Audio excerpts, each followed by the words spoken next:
他曾经在澳洲的内陆乡下，半夜有人拿刀架着他的脖子，而且不止一次。你今天能够听到他的声音，真的是个奇迹。欢迎来到奇幻岛民，我是 Ron。这一集的来宾是为了目标付出一切的 Gia。嗨，Gia。嗨，大家好，我是居雅。我跟 Gia 一开始认识是我看到他的履历，我觉得这个人好像是台湾人。聊了之后呢，发现他真的有好多的故事可以跟大家分享。所以今天我想先从一开始，你怎么会想要去澳洲打工度假？我一刚开始为什么会想要澳洲打工度假，是因为我其实从小就有一个梦，我就是想要在国外西方国家生活，嗯所以我大概国中的时候，我就开始查询什么国家我可以去那边生活工作。嗯然后一直到搜寻到美国不太可能，不太可能，然后我后来搜寻到澳洲，我就觉得哦，这个方法可以行，度假打工。所以我那时候我在迪奥的 marketing 上班了一阵子之后，觉得心很累，所以我就呃毅然决然的，就是离开了那家公司，然后刚好我大学毕业嘛，我就选择到澳洲度假打工。虽然那时候我的英文基础是零，但是我还是去了。那你那时候怎么会想要到乡下去？我知道有很多人到乡下去，他们可能是为了要所谓的集二签啊，或者是他们可能去农场啊。很多人可能是为了签证，也有很多人是他们想要长久的在澳洲定居，为了要拿身份。你到澳洲的乡下去，这也是你当初的目标吗？对，因为台湾就是比较嘈杂，然后拥挤那种生活环境，我就是很不适应。我那时候就想说，好，我要拿到这个国家的身份，长期的生活在那里，我就觉得我有这个决心，一定要拿到身份，不管用什么方法。所以我就到了偏远地区，同时偏远地区的薪水是比市区是还要高的，而且找工作也比较容易啊。哎，那你那时候怎么找到这个工作？当我到博士之后，我就先做一个小工作嘛，我就是做洗碗。同时间，我又一直不停的投履历在各个不同的地区，像 New South Wales 啊、Queensland 啊，还有 Northern Territory，我都有投。结果就有一天，终于接到一通电话，他说他需要一个厨师，我就说好，我可以当厨师。他说那我要先给你考试，我说好。他说你英文怎么样？我说我英文可以。然后他说 Can you say hamburger and chips? I say hamburger and chips。然后他就说 You got a job。就这样。只要你会说 hamburger and chips，所以这个工作是在哪里啊？是在 Sydney 吗？Yeah, that's right。那时候他是说在悉尼，因为你也知道，我当时的英文其实也不是说非常好，然后加上我老板他又是乡下人，讲话真的是你们很难想象的难以理解这样子。所以我只能找一些单字去理解啊，我就只听到 Sydney，然后我说 Sydney，Sydney，OK，Sydney 什么的，然后他又说。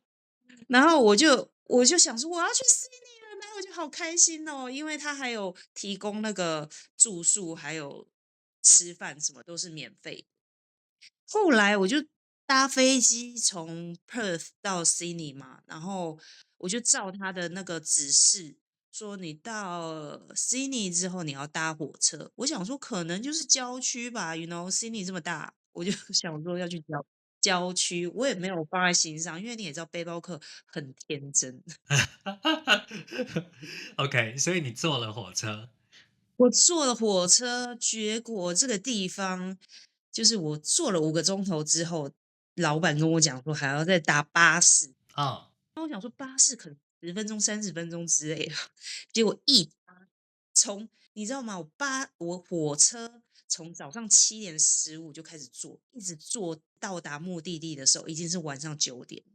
你整整坐了14个小时哎。对啊，而且我下车之后晚上嘛，嗯，我整个下巴掉下来，我就是看到我前方，看看左边右边，全部都是黄色的土，方圆百里什么都没有啊！我那时候只想逃跑可是那时候其实我坐巴士的时候，我就有点觉得怪怪，就是一堆阿宝在后面躺在地上，然后味道很难闻，我就觉得说这是什么鬼地方？怎么那么多怪咖？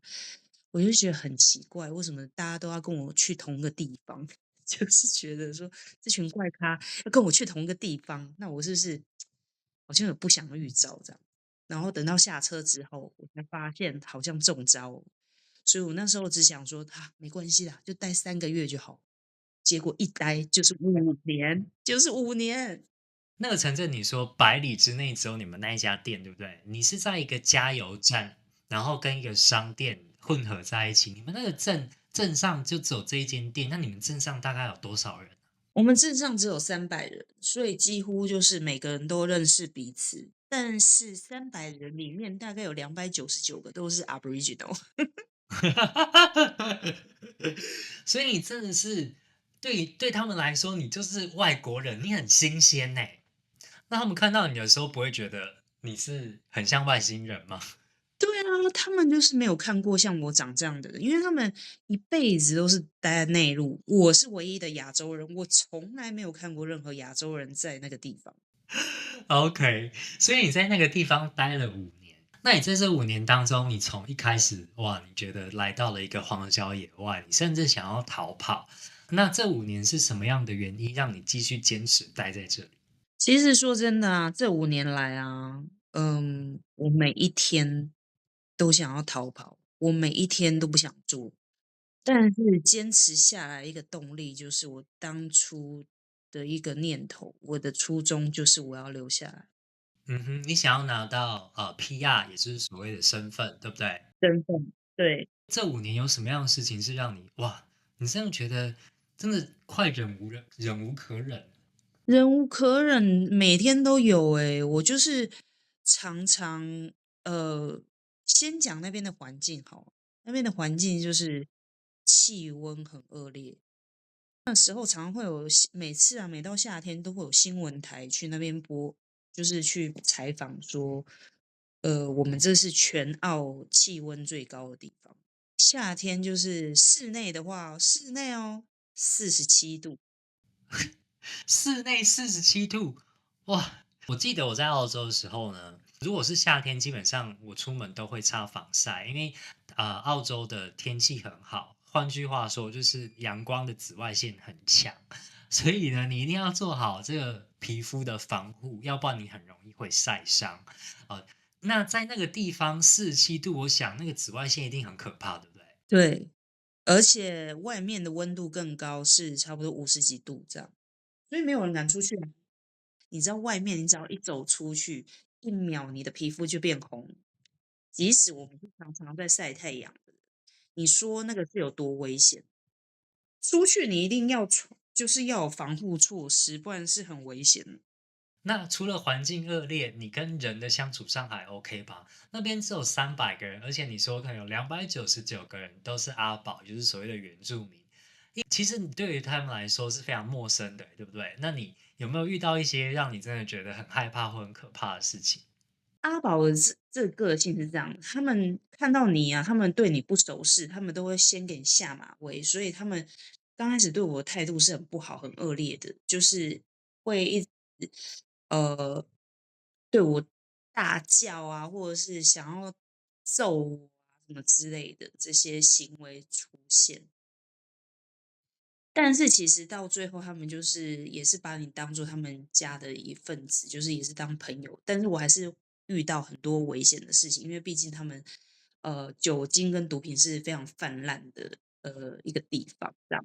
比如说，就是有一次，不止有一次啊，其实就是晚上睡觉的时候，也是被破门而入啊。他们也就是喝醉了，然后问他要干嘛，他就是跟我要烟这样子。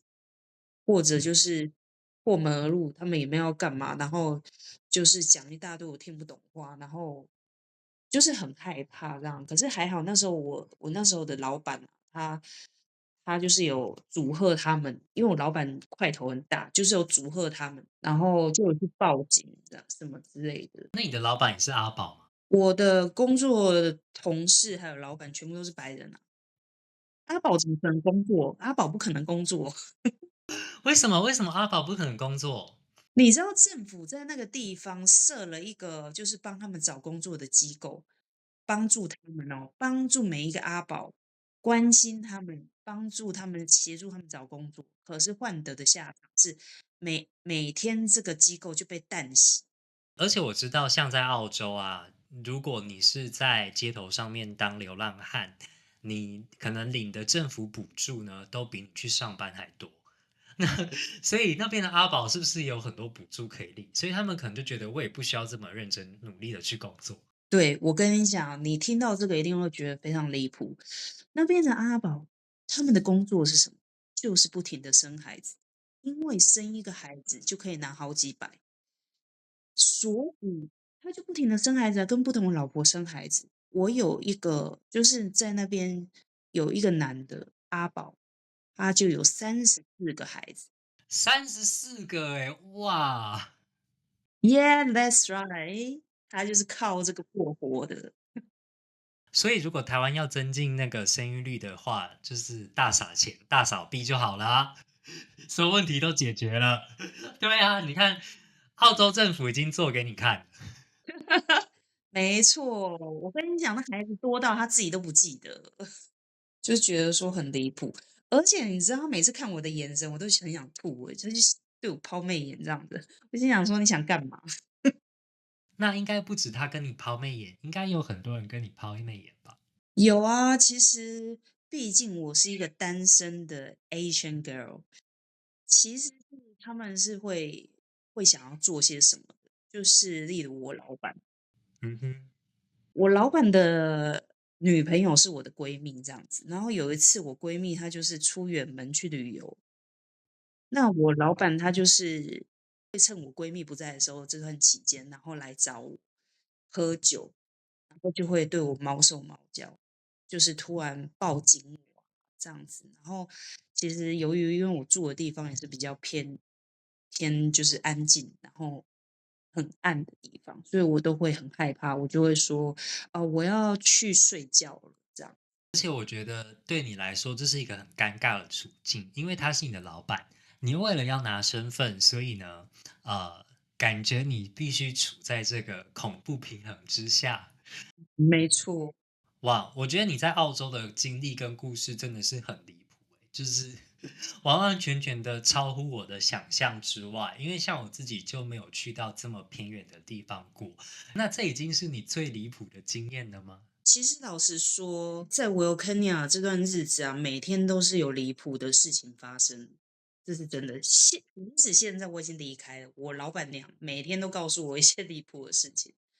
在 Wilkenia 这个地方，它是如此的内陆，所以他们每一个家庭都有紧密的联系，他们都是表兄妹啊，就是他们也没有去别的地方过，所以乱伦其实是非常普遍的一个现象，在这个内陆地区这样子。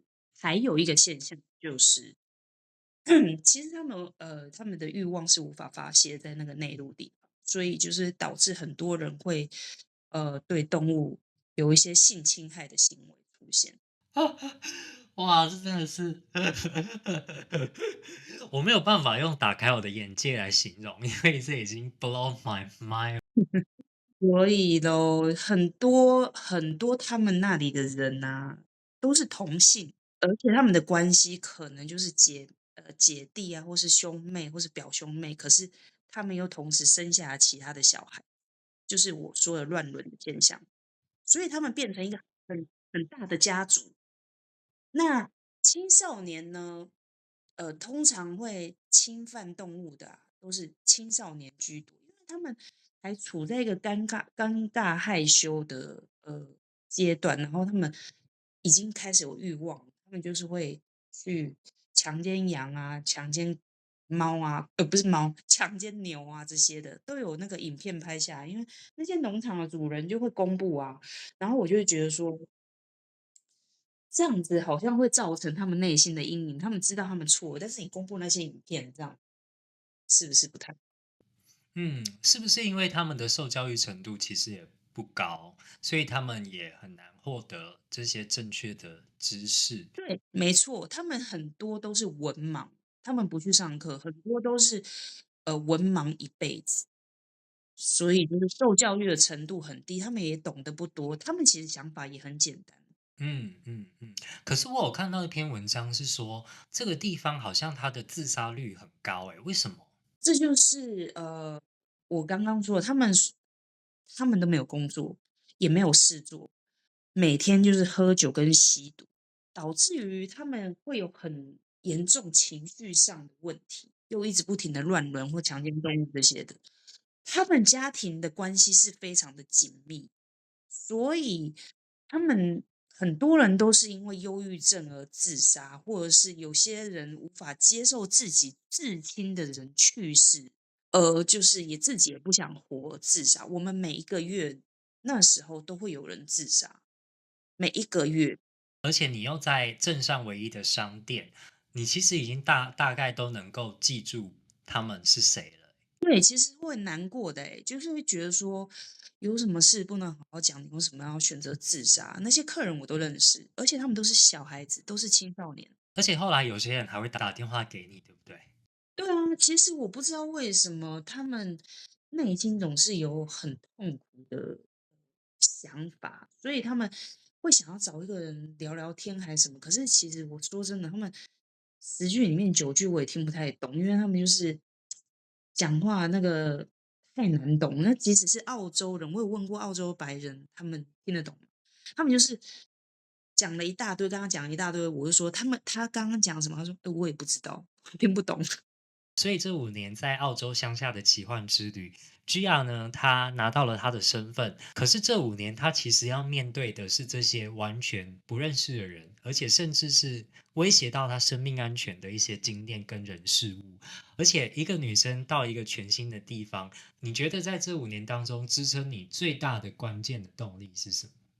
就是要拿身份啊。虽然就是不容易，但是其实我最后其实也是可以适应，因为你夸张的事情听多，你就开始麻痹，你懂我意思吗？你就觉得说，哦，就是这样，又有人死掉了，哦，好，他就是又选择上吊了，哦，或者是今天又怎么样了，或者是他们又暴怒要杀人，杀人是常有的事情，小孩杀动物也是常有的事情，都是每天都在发生。你常常会有那种小孩在你面前就把那个 kangaroo 的头直接砍下来，他才6岁，这些事情都是每天都在发生。我后来就是都麻痹了。嗯。就是会觉得说，对，我就是要拿身份这样子。然后很有趣的一点，我想要讲就是嗯，他们虽然说就是很荒诞的过完他们的一生，但是他们还是保有他们本身，原住民的传统。如果他们要送一个人离开的话，他们还是会保有他们原始的，就是他们丧礼的那个一些传统。他们会涂一些颜色在身上啊，跳舞啊，穿就是传统的服装，这样子为那个死去的人祈祷，还有就是送他们到世界的另外一方。嗯，这个听起来跟我在印度经验到的蛮像的，就是当时呢，我是在奥修的国际进行中心，那我们刚好遇到有一个奥修的门徒他过世了，所以他的遗体呢就被送到这个中心来，然后我们就在大礼堂里面，我们就围着那个遗体，然后我们就在旁边就是唱歌跳舞。嗯。不是去那边很像公祭，然后瞻仰仪容，大家很伤心。然后呢，你也可以选择要不要跟大家一起步行送遗体到河边去火化。对，所以他们对于死亡的这种概念或想法，我觉得跟华人有一点不太一样。他们反而是用庆祝的方式来看待死亡这件事情。我觉得这好像也是在很多原住民的文化里面，他们看待死亡的一个角度跟方式。嗯。在打工度假这件事情上，Gia 绝对是我的大前辈哦。他从一开始的打工度假，然后后来到现在也拿到了澳洲的护照。他也在澳洲经历了很多莫名其妙，甚至是威胁到他生命安全的事情。如果时间回到2010年，你想对当初的那个你自己说什么？好，如果时间回到2010年，当初的自己，我要告诉自己，不要乱谈恋爱，不要浪费时间在那些没有意义的人上面，focus 在你自己身上，好好的玩，好好的享受，然后确定目标，然后就是为自己的未来做些什么，不要浪费时间。谢谢 Gia，也谢谢大家的收听，我们下次见，拜拜。拜拜。